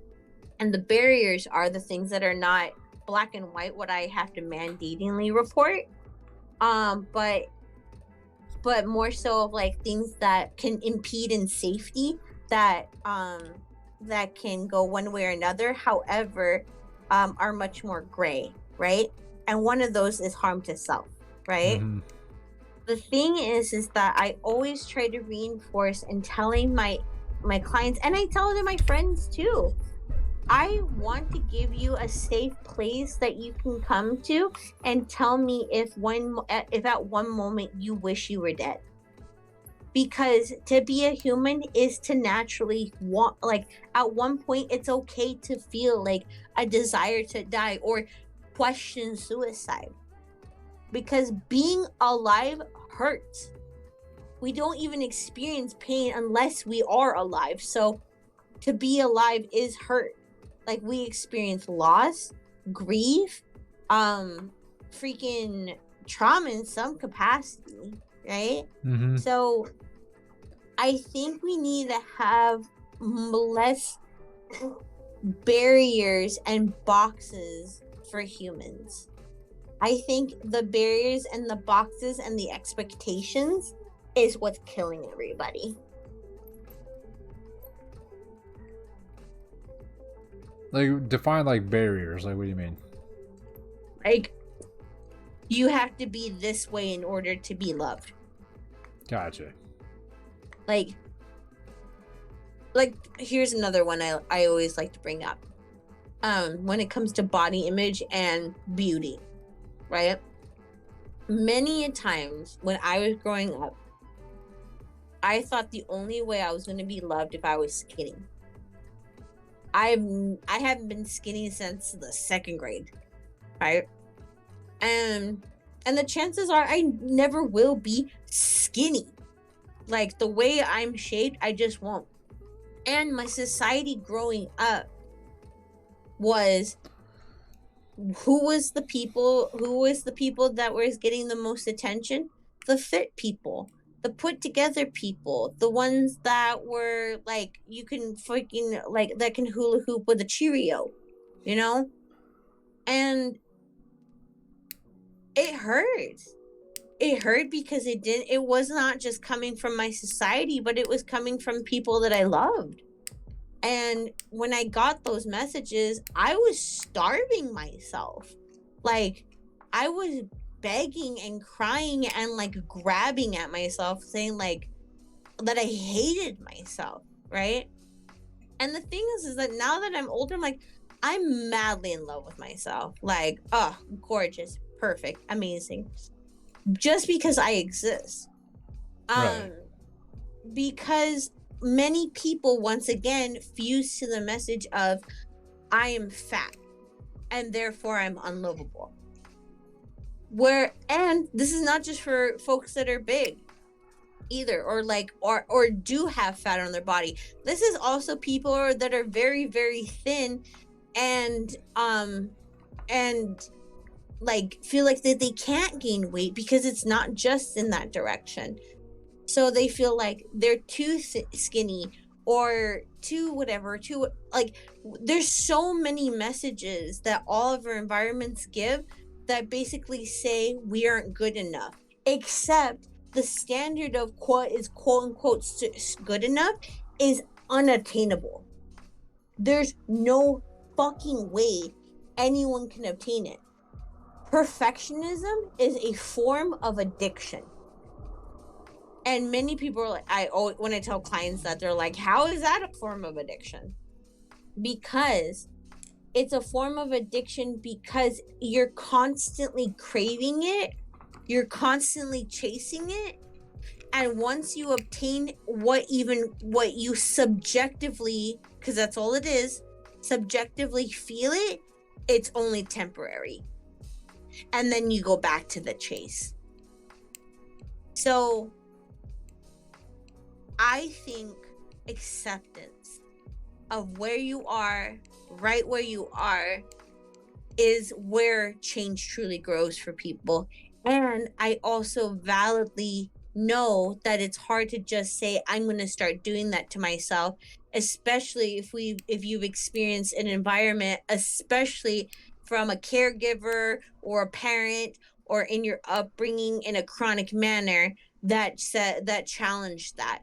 So you have to, in your responsibility of recovery, meaning recovering yourself, you have to allow yourself to go through the motions and sit with those messages and grieve. Because that is what grieving is. Grieving that you didn't get the love and acceptance and care of like being, fine with exactly who you are. And that's heartbreaking. So yeah. I think what helps more than anything is instead of always judging one another and ready to fight one another, which for what? To defend ego? Like, is it truly ego or die? Like I would prioritize connection over the protection of ego. Yeah, one thing I want to put in there is self-acceptance doesn't, like, you got to make sure that you don't confuse that with complacency. Tell me more about it. Well, because just because you accept yourself doesn't mean you need to be complacent. Like, define complacency for yourself. Well, I feel like everyone should always strive to be better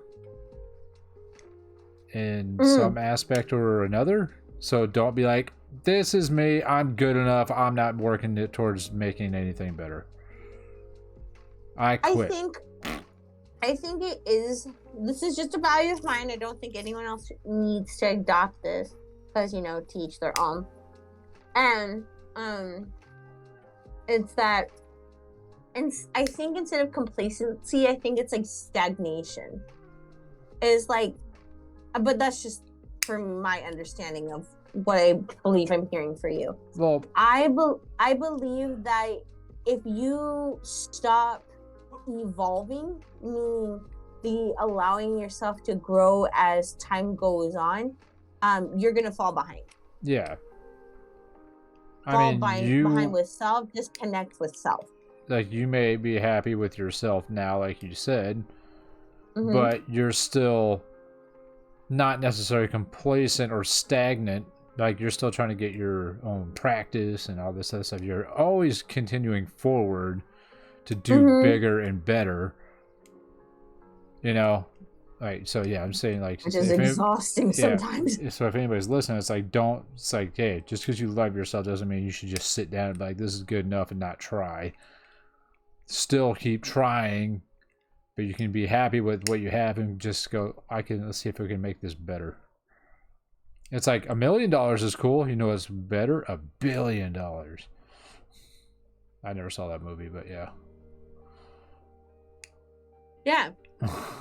I think because again, we continue evolving, right? The needs that you had as a teenager are not going to look the same as when you're in your early 30s, right? And if they 100% do, go to therapy. Don't get off of here. Go on Psychology Today. Get a therapist.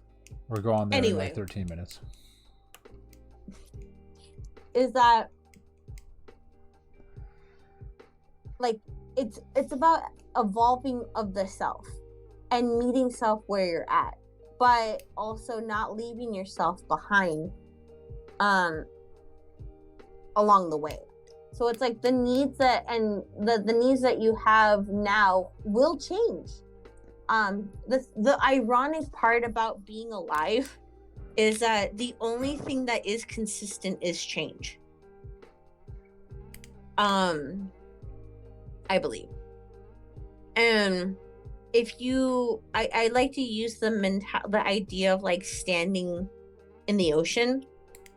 If you stand in the ocean and you try to stand very still and saying you're not going to let the waves break you, they're just going to keep coming in and crashing on you, and eventually they're going to wear you down and sweep you under the water and drown you or whatever, right? Right.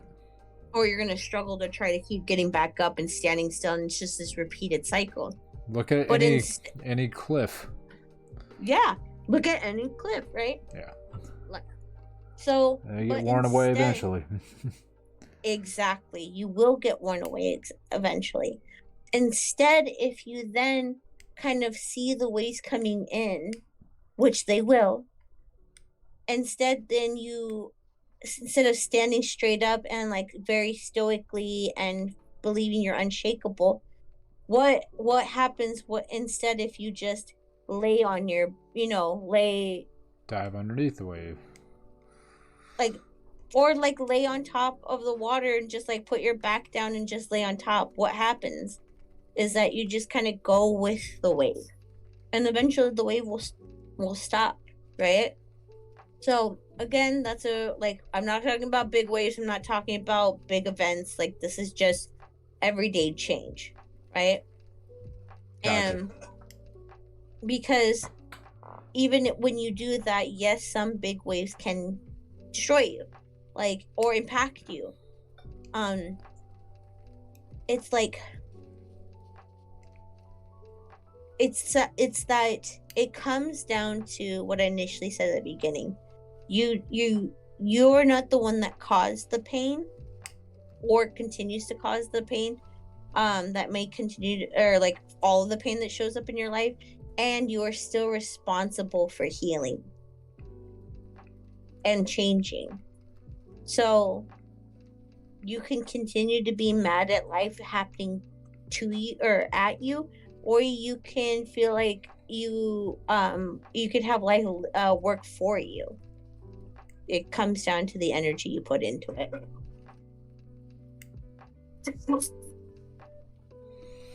Energy's hard to come by. That's also very fair. Ergo, you getting on your meds, I'm also for. Go get your meds. Assuming I get them, I still have to get the letter from the doctor saying that the insurance company said okay. Yeah, I'd continue to stay on top of that. And if you need to find a therapist with a reasonable sliding scale, we can keep talking offline. And that comes down to what are you willing to pay in the name of mental health. That one's going to be tough because I'm continuously in the red every week, especially with school starting. Books are expensive. Hey, I know. That's what one of the supervisors at my job likes to call cows, which is called crisis of the week.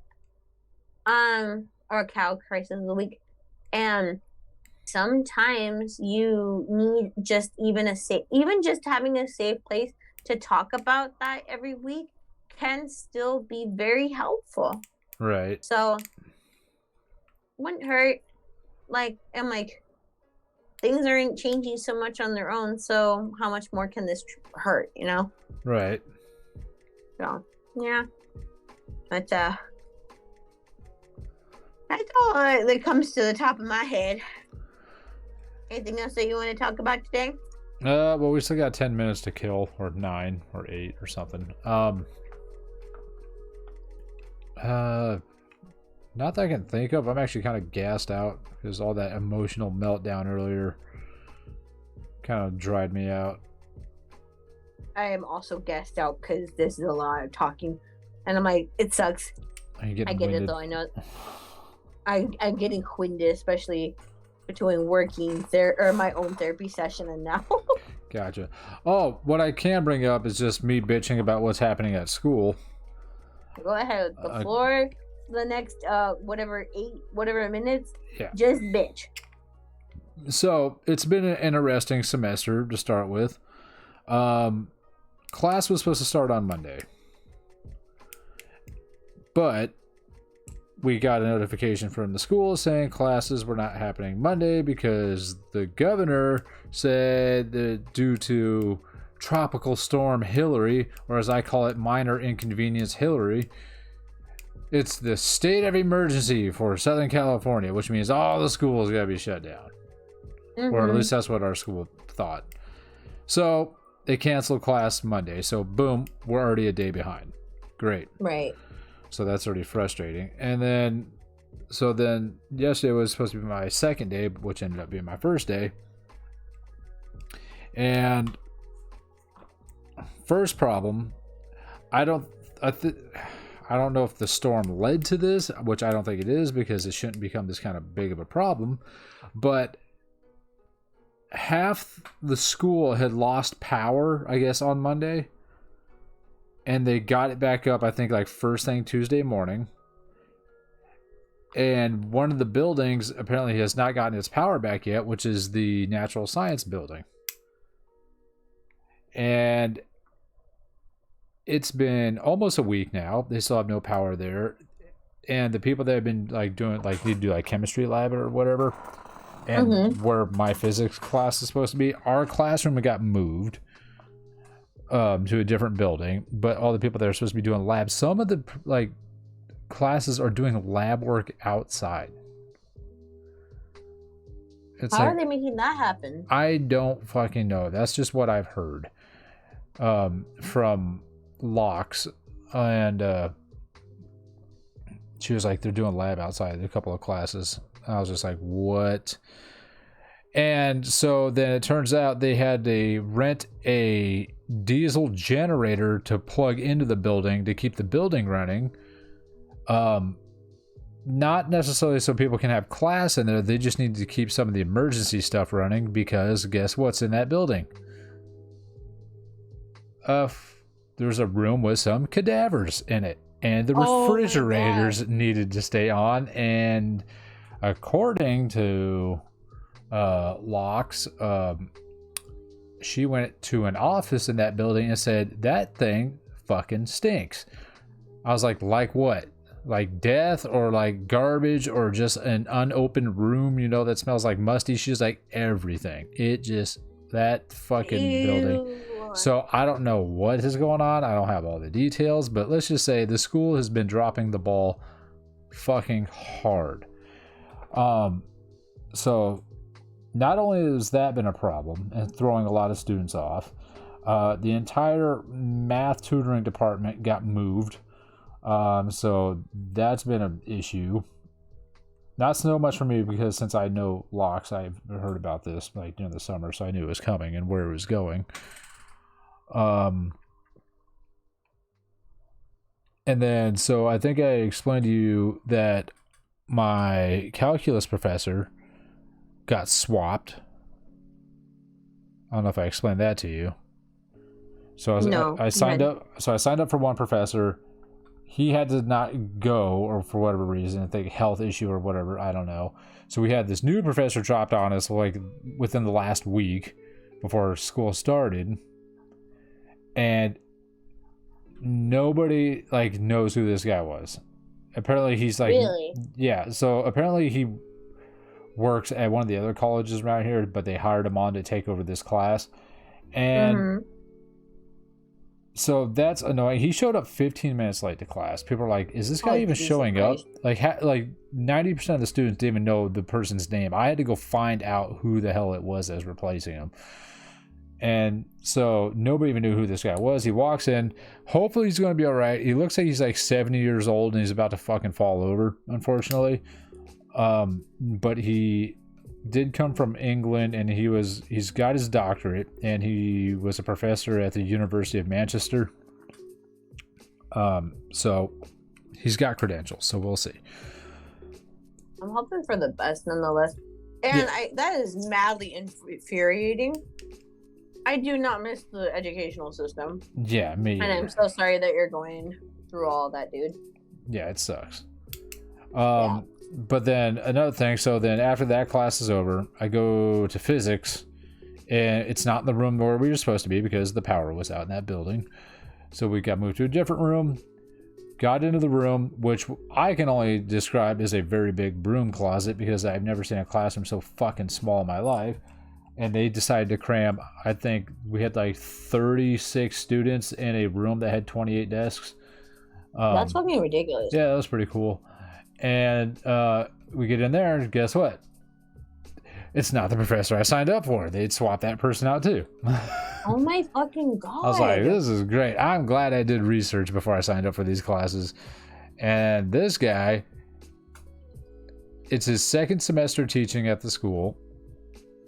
And based off what I can tell, he doesn't know what the hell he's doing. He doesn't know how to teach. He doesn't know the fucking subject or whatever, because he's doing, you can tell that he's not good, or he's very nervous and like having a hard time because he's getting confused at what he's doing. And he's one of those professors that he will look at the board, but he'll never turn to face the students. So his back's to you the entire time. So he's anxious. Yes. And I pointed that out to Aggie later. I was like, you see how he never turned around to us? Because he's nervous, and he's like, he knows he's like this is like, he's not comfortable at all. I was like, I can tell just by looking at that crap. And so then, that does not sound like comfortable body language at all. Yeah, and then the class was just like a freaking, it was a nightmare. Like at one point he was like, okay, we're going to go one by one. Everybody stand up, say your name, how long you've been going to the school, and like if you've taken physics before. I was like, what is this fucking, are we in kindergarten? What are we doing? And so everyone stands up, and then I stand up. I'm like, hi, my name is Kilted.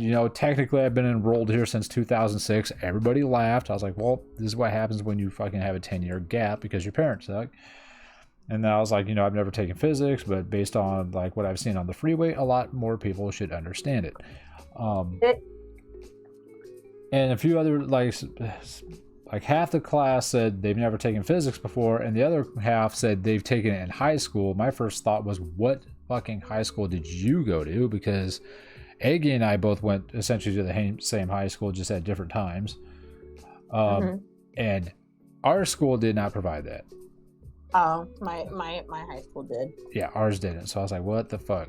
And so, but the professor's like, hey, if you've never taken physics before, you should probably drop this class and take introductory to physics. And I'm sitting there and like somebody raised their hand. They're like, this is introductory to physics. And they're like, oh my God. He's like, no, this is this class. And we're like, yeah. It says on the thing, it says like introduction to like engineering physics or whatever the fuck.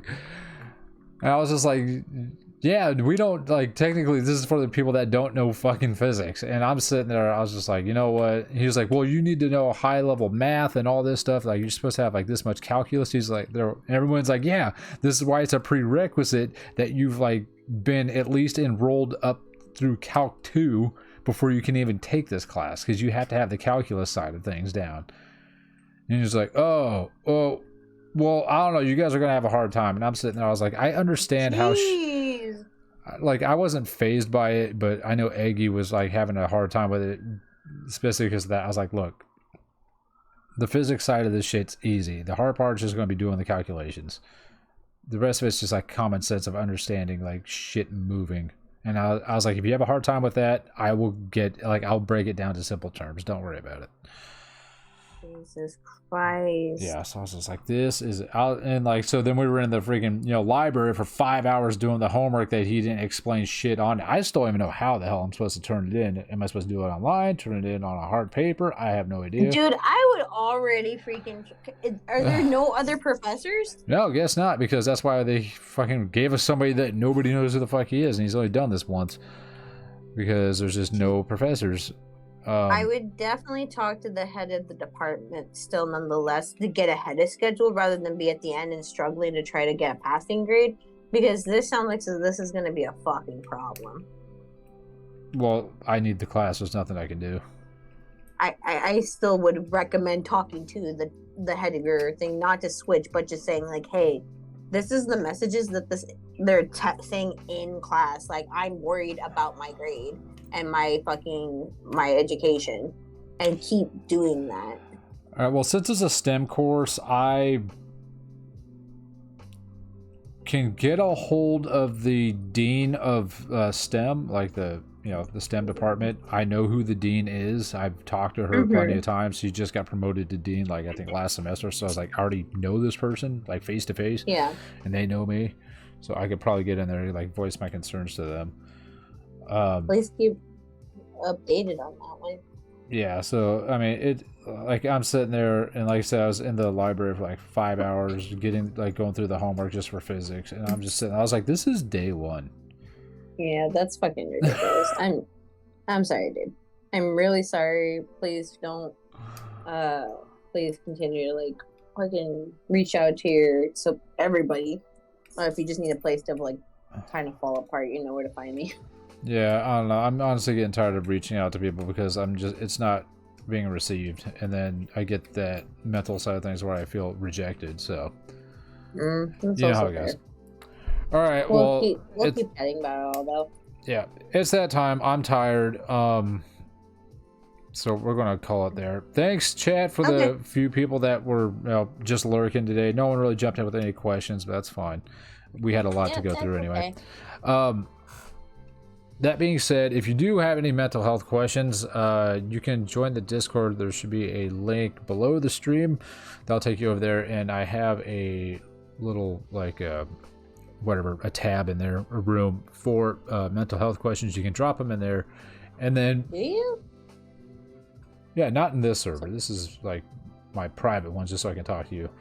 It's in the actual channel server. So if you go in there, drop your questions in there, and you can either we'll bring it up next time. You can either watch it live or you can watch the VOD on YouTube after I upload it. Yeah. Sounds good to me. Yeah. That being said, if you want to watch this next time or join us next time, it's 6:30 p.m. Pacific time every Thursday, which is why we call it Therapy Thursday. And if you're watching this on YouTube and you want to go, hey, how do I get there? Check the link in the description below the video, or you can go to twitch.tv/kilted_pork, give us a follow and stop on by.